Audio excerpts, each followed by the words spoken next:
इज्जत के साथ आपका खैर मुकद्दम करने के लिए तैयार है। मेरे अजीज दोस्तों और बुजुर्गों, लाल टेकरी डिवीजन में यहाँ पर मजलिस ने एक नए उम्मीदवार को आपके दरमियान में पेश किया है। मैं आपसे गुजारिश करने आया हूँ कि आप मजलिस के उम्मीदवार और मजलिस पार्टी को कामयाब करिए। आपने हमेशा मजलिस को कामयाब किया है और इस बार भी आपको मजलिस का इंतखाबी निशान पतंग का है। पतंग के निशान पर आपको बटन नहीं दबाना है, बल्कि अब की बार बैलेट पेपर होगा। बैलेट पेपर लेने के बाद जहां पर पतंग का निशान होगा वहां पर आपको स्टैंप या मोहर लगाकर उस बैलेट पेपर को एहतियात से फोल्ड करके आपको उसको डब्बे में डालना है। अब जो बात मैं आपके सामने करने को आया हूं, ये एक बल्दिया का इलेक्शन है और बल्दिया के इलेक्शन में जाहिर है बल्दी मसाइल है, बरखी के मसाइल है, आबरसानी के मसाइल है, मगर ये पहला बल्दिया का इलेक्शन है जहां पर बीजेपी, टीआरएस, कांग्रेस की तरफ से बल्दी मसाइल के ऊपर बात नहीं हो रही। अब मिसाल के तौर पर बीजेपी ये कह रही है कि हैदराबाद की वोटर लिस्ट में 40,000 रोहिंग्या लोगों के नाम हैं। बल्दिया का इलेक्शन है। बीजेपी ये भी कह रही है कि यहां पर टेररिज्म बढ़ रहा है। बल्दिया का इलेक्शन है और साथ ही साथ अब तो मरकजी वजीर इत्तलात, इंफॉर्मेशन एंड ब्रॉडकास्टिंग मिनिस्टर जनाब प्रकाश जावड़ेकर भी पैराशूट से उतर चुके हैं हैदराबाद में, और उन्होंने भी कह दिया कि कांग्रेस को वोट दिए तो मजलिस को फायदा, टीआरएस को वोट दिए तो ओवैसी को फायदा। ये इनका। अब कांग्रेस पार्टी क्या बोलती है, इन्हू बी टीम है, इलेक्शन बल्दिया का है, इन्हू बी टीम है, इन्हू वोट काटते। बल्कि कांग्रेस के एक बड़े ज़हीन एमपी है, बहुत ज़हीन है, बड़े अक्लमंद है भाई, उन्होंने बहुत टॉप का दिमाग है, माने ट्यूबलाइट बोलना भी बेकार है उनको। तो उन्होंने एक प्रेस कॉन्फ्रेंस में ये बोले कि पिछले साल नवंबर दिसंबर में असदुद्दीन ओवैसी राजभवन में जब president of India Ramnath Kovind आए थे तो गवर्नर साहिबा ने पूरे पार्टी एमपीओ को बुलाया, भाई प्रेसिडेंट आ रहे हैं, आप भी, हम भी गए, सदर जमहूरिया है, जाना है। तो वहां पर उन्होंने एक वीडियो दिखाई कि पूरे राजभवन में 100 लोग बैठे हुए हैं। असदुद्दीन ओवैसी बीजेपी के जो मरकजी वजीर है, होम मिनिस्टर, सिकंदराबाद के एमपी भी हैं, उनसे अलग में खुद बात कर रहे, वहां साजिश कर लिए। मैं बोला क्या दिमाग है रे प्यारे तेरा, माने राजभवन में सबके सामने मैं साजिश कर रहा हूं। मेरे को वही जगह मिली, दूसरी जगह नहीं मिलती। मैं आता था कहीं भी नहीं। अच्छा, फिर टीआरएस के लोग बोल रहे, इनके एक पावर मिनिस्टर है, क्या नाम उनका, जगदीश्वर रेड्डी गारू। जगदीश्वर रेड्डी गारू बोल रहे, ओ बीजेपी वालों, तुम्हारे मोदी नहीं मिले वो इस हिसाब से अकेले में। ये पूरा इलेक्शन बल्दिया का है, मगर सबकी नजर किस पे, एक ही दूल्हे भाई पे जिसका नाम असदुद्दीन ओवैसी है।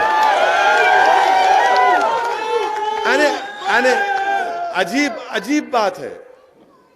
बात करना था बल्दिया की, नहीं मजलिस, असदुद्दीन ओवैसी।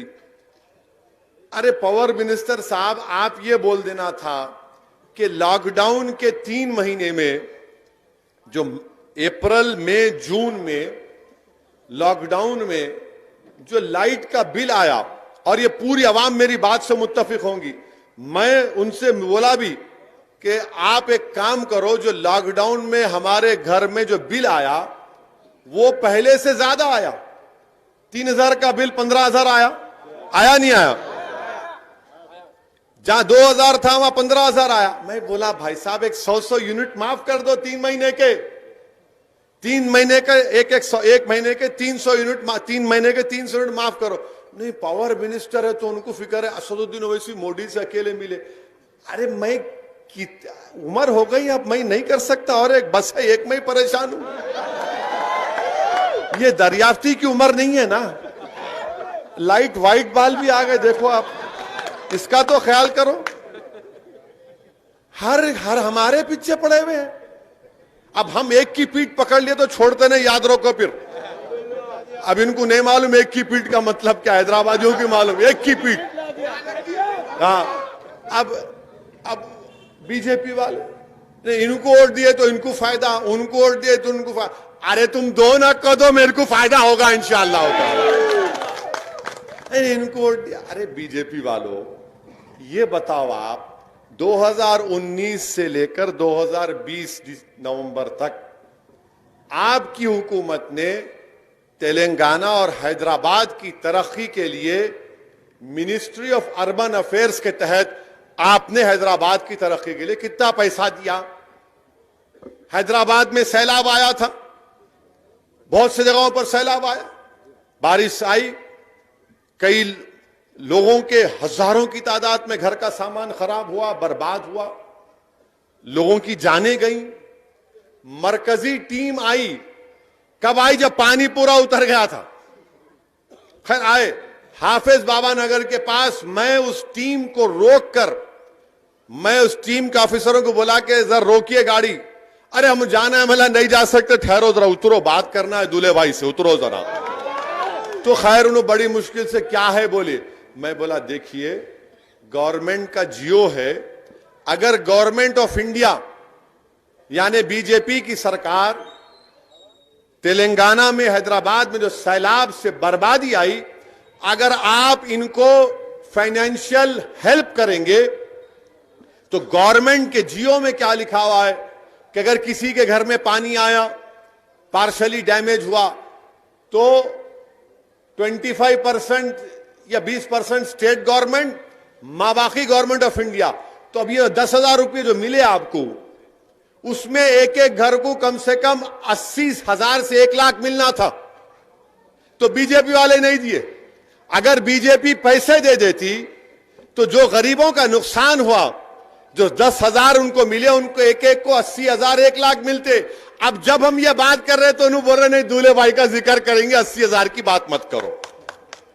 अरे आप पैसे दे देते तो गरीबों का फायदा होता, नहीं उनको वोट दिए तो ऐसा।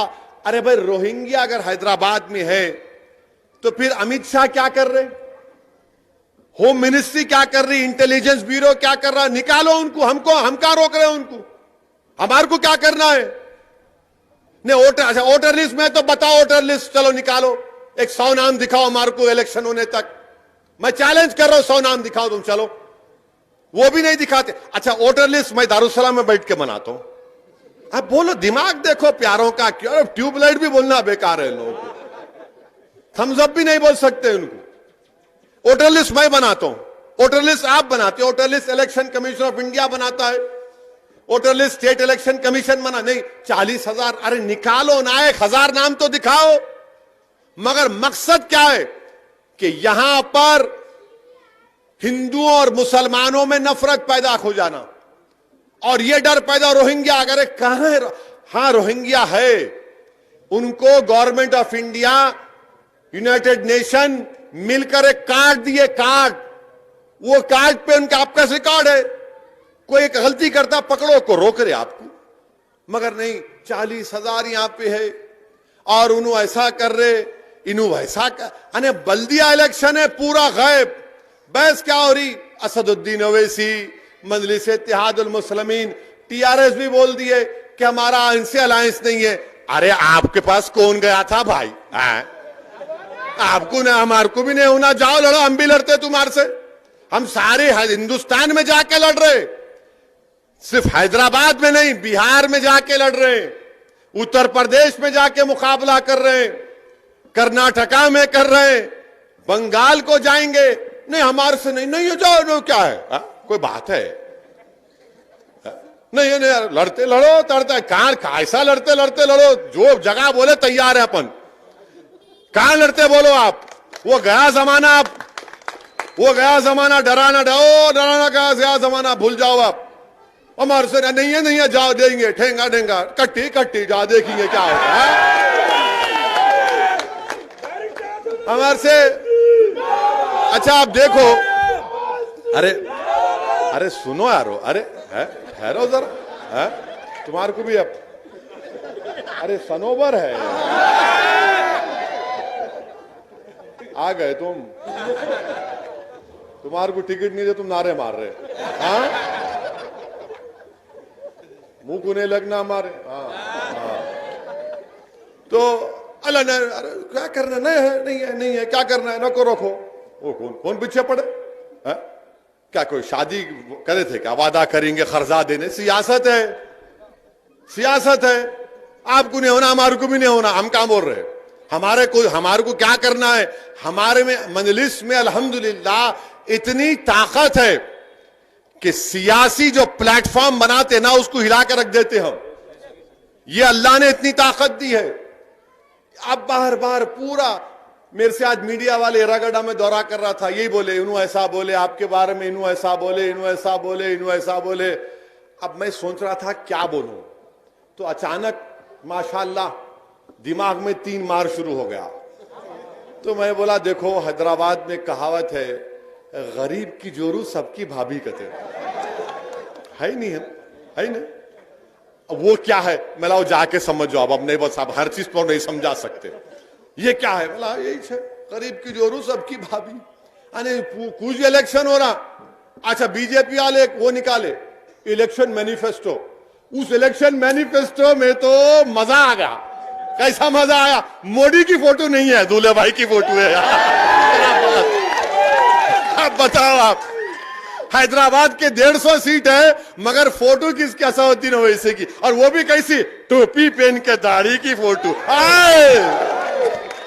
आ गए नहीं आ गए बोलो आप देखो आप, ये मजलिस की ताकत है। अने इनको हमारी फोटो लगाना पड़ रहा, मोदी की फोटो पे वोट नहीं मांग रहे बीजेपी वाले, ओवैसी की फोटो दिखा रहे। अरे भाई साहब, इतनी बड़ी तादाद में हमारे हिंदू भाई, दलित भाई, ओबीसी से ताल्लुक रखने वाले मजलिस में शामिल हो रहे, आप ये समझ रहे ओवैसी की फोटो दिखाएंगे तो नहीं बोलता अब वाह क्या हैंडसम है रे? बोलते ना, हर आदमी अपने आप को हैंडसम बोलता, मैं भी बोल सकता हूँ।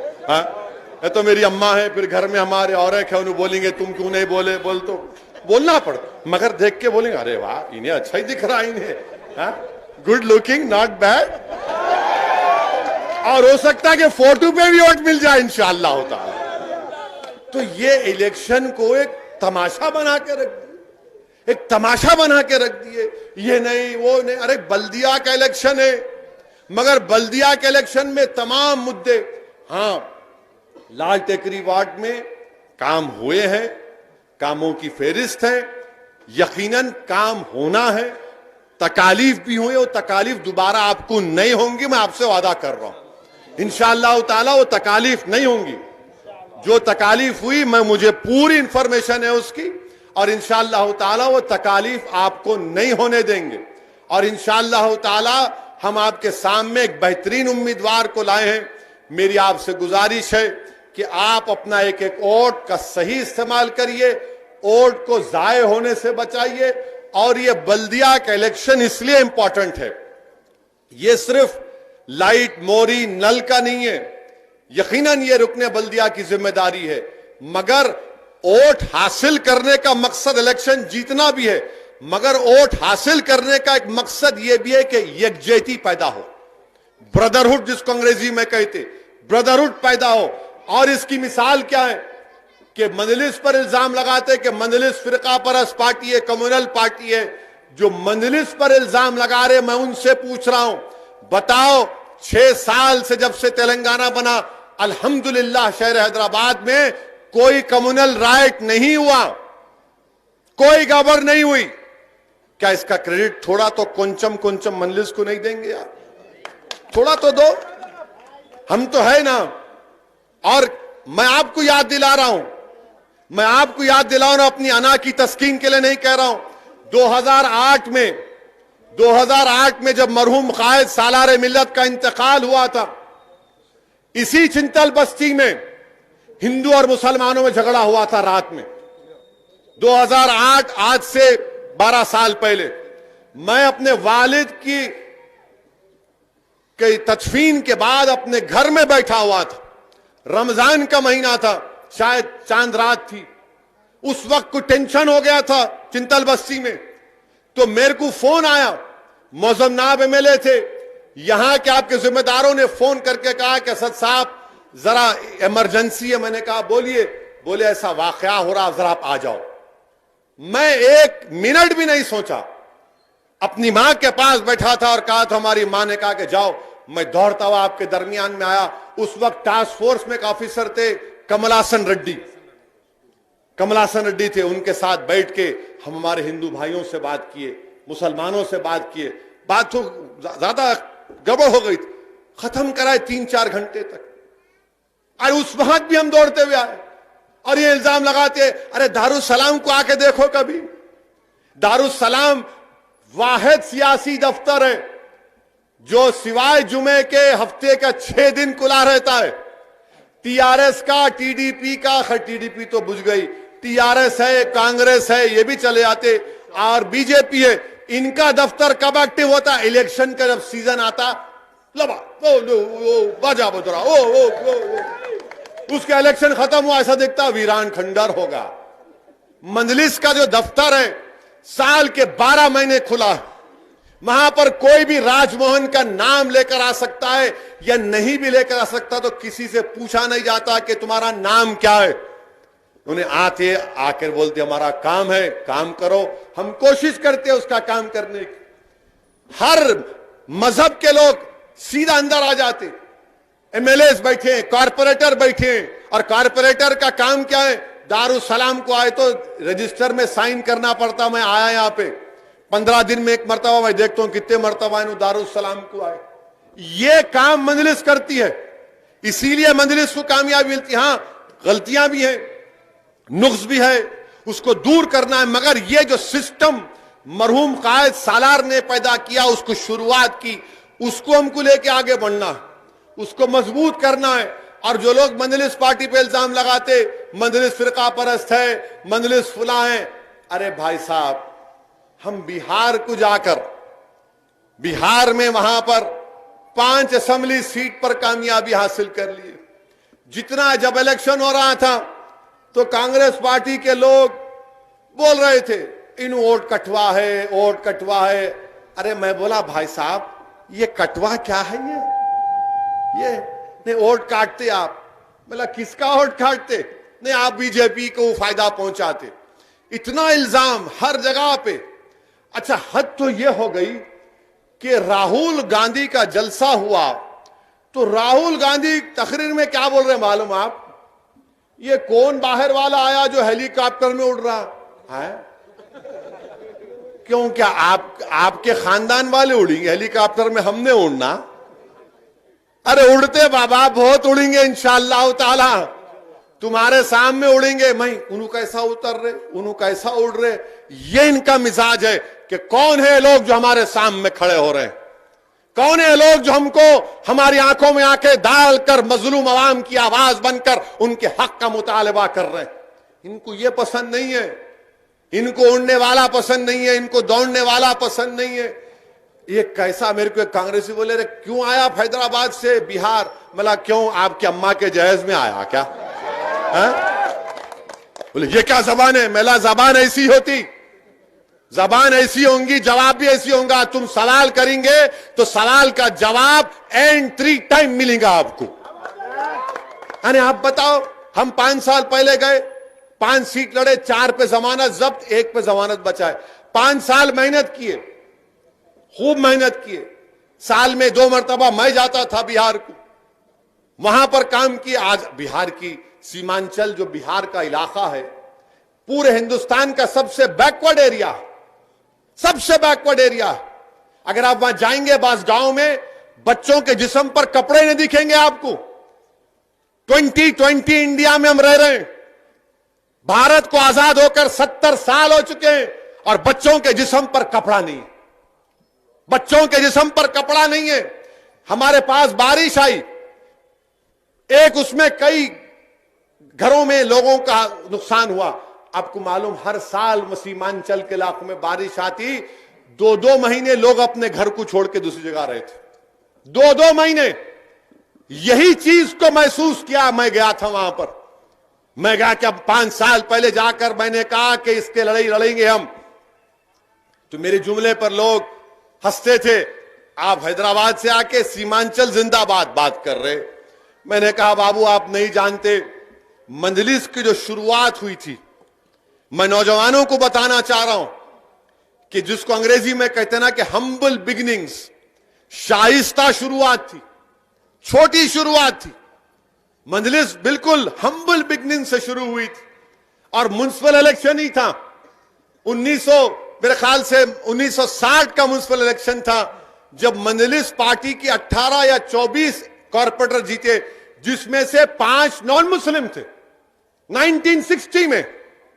क्या उस वक्त भी हम फिरका परस्त थे? ये इनका मिजाज है कांग्रेस का, बीजेपी का, बड़ी बड़ी पार्टियों का, कि जो इनके खिलाफ खड़ा होता है इन्हें फिरका परस्त है। आप क्या ठेका लेके बैठे हुए हैं? आज आप देखें, बीजेपी लिस्ट रिलीज करती, कांग्रेस रिलीज करती कैंडिडेट की, टीआरएस रिलीज करती, नाम के बाजू लिखते इनका कास्ट लिखते। क्यों लिखते भाई कास्ट? आप कास्ट लिखेंगे और हम फिरका परस्त। यही इनकी हिपोक्रेसी है। तो मैं आपको बता रहा था कि मंजलिस का सियासी शुरुआत म्युनिसिपल इलेक्शन से हुई थी 1960 में। 18 या 24 का फिगर याद नहीं है, उसमें से 5 नॉन मुस्लिम थे।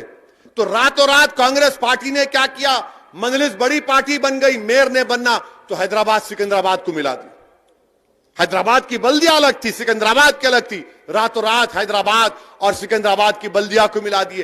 तो उस वक्त से हम इनका मुकाबला करते आ रहे हैं। अब तो खैर कांग्रेस पार्टी के क्या रहे हैं, क्या बोलना भाई। कांग्रेस पार्टी, आप अंदाजा लगाओ कि बिहार में 70 असेंबली सीट लड़े। कितने? 70 में इन्होंने सिर्फ 19 जीते। 19 जीते, बचे कितने? 51 में बीजेपी कितने जीती मालूम आप? मंजलिस 2 जीती, तो 49। अब 49 में 36 बीजेपी जीती।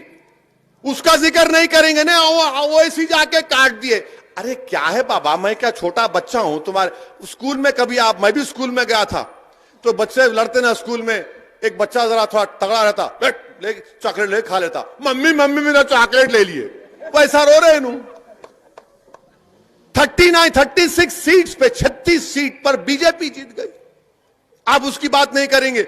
मैं भी क्या किया, जैसा इलेक्शन का नतीजा है, नेक्स्ट डे बैठा, मैं, हमारे काबिल दोस्त हैं, मैंने कहा भाई जरा डेटा बनाओ। उन्होंने पूरा एक्सेल शीट पे बना के दिए। मला रख देंगे जरा आमुख्ता सामने, इनके आईना दिखाते कि खामोश। और टीवी पे इनके स्पोक्स पर्सन हमारे मुंह को लगे। मैं बैठा खामोश। मैं बोला भाई अब अल्लाह का करम है, जीत गए। खामखा हमारे को छेड़खानी करे, खुजाली बोलते रहा बोलना। नहीं वैसा नहीं, वैसा नहीं। तुम ना हमेशा नॉनवेज सोचते। नो, खुजालिए। अब खुजाते कि मला ये लोग का काचकोरी की फल्ली डाल दिया। अब उसके बाद उन्होंने यहाँ उसके बाद फोन करे, अरे क्या भैया ऐसा खींच दिए। मला पतंग निशाने शादी में से खींचते, तैयार हो जाओ। तो ये इनका एक मिजाज बना हुआ है कि इनको कुछ नहीं बोलना। अच्छा, कांग्रेस पार्टी भी अजीब पार्टी। 70 सीट लड़े। राहुल गांधी कितने जलसे करे मालूम आप? कितने करे बोलो? पूरे बिहार में 70 कैंडिडेट लड़े, कितने जलसे किए शहजादे मालूम आपको? ओनली 3। मैं 15 दिन बिहार में था। 20 कैंडिडेट के लिए 65 पब्लिक मीटिंग किया मैं। अल्लाह का करम है, अल्लाह आवाज भी सही रखा, कोरोना से भी अल्लाह बचा के रखे और पूरा सेहतमंद वापिस आए। 20 कैंडिडेट के लिए 65 जलसे किया मैं। और यहां आप बाबदौलत 70 सीट लेके खाली 3 जलसे करके समझ रहे हाथ हिलाए तो पब्लिक आ जाती। वो गया जमाना हाथ हिलाने का, खानदान पानदान सब गए। अब पब्लिक ये बोल रही हमारे दरमियान में कौन काम करता है, हम उसका साथ देंगे। अब ये इलेक्शन इंपॉर्टेंट इसलिए भी है, मंजलिस को वोट देना इसलिए भी इंपॉर्टेंट है, जरूरी है कि पूरे मुल्क में 200 म्युनिसिपल कॉरपोरेशन है। कितने हैं? 200। सनोबर कितने हैं? 200। 200 बोलो। हाँ, 200 म्युनिसिपल खामोश है अभी, माशाल्लाह। 200 म्युनिसिपल कॉरपोरेशन है पूरे कंट्री में। 200 म्युनिसिपल कॉरपोरेशन में एक ही म्युनिसिपल कॉरपोरेशन था जिसने CAA NPR NRC के खिलाफ रेजोल्यूशन पास किया। मैं माजिद हुसैन को बोला, जाओ बल्दिया में जाके CAA NPR NRC पर रेजोल्यूशन पास करो। तो पूरे मुल्क में सबसे पहले अगर कहीं पर हुआ तो ग्रेटर हैदराबाद म्युनिसिपल कॉरपोरेशन में मजलिस की नुमाइंदगी पर CAA NPR NRC के ऊपर रेजोल्यूशन पास हुआ। उसके बाद मालेगांव में हुआ। अब वो भी तकलीफ है बीजेपी वालों को, ये क्या कर दिए इन्होंने, कहां से आता दिमाग में? अरे दिमाग में बहुत से चीजें हैं, तुम समझ नहीं रहे हमारे को। हमने रेजोल्यूशन पास किया, क्यों पास किया? ताकि अवाम तक पैगाम पहुंचाया जाए जो धूप में खड़े होकर हमको वोट डाले कि उनके दिलों में जो तकलीफ हो रही है, जो कानून हिंदुस्तान के अंबेडकर के कानून के खिलाफ बनाया गया, उसके खिलाफ रेजोल्यूशन पास करवाया गया GHMC में। यह मजलिस का काम है। इसीलिए मेरे भाई, वोट सिर्फ लेना नहीं है, कॉरपोरेटर बनना सिर्फ मकसद नहीं है, बल्कि यकजहती को कायम करना, ब्रदरहुड को कायम करना। और जब बातिल ताकतों के तूफान तुम्हारे घर पर आकर दस्तक देंगे तो उस वक्त मजलिस इत्तेहादुल मुस्लिमीन की तारीख गवाह है कमनन बातिल ताकतों के तूफानों को अपनी सियासी ताकत और तुम्हारे इत्तेहाद की कुव्वत पर उन तूफानों का खात्मा किया जमहूरी तरीके से। यह मकसद है। इसीलिए मैं आपसे अपील कर रहा हूं कि 1 दिसंबर के दिन सुबह सुबह अपने घर से निकलिए। मैं नौजवानों से खास तौर से अपील कर रहा हूं कि मोटरसाइकिल निकाल के जरा देखता हूं अब स्कूल में क्या हो रहा, मासाब टैंक में क्या हो रहा, बैठ काट मार के दे।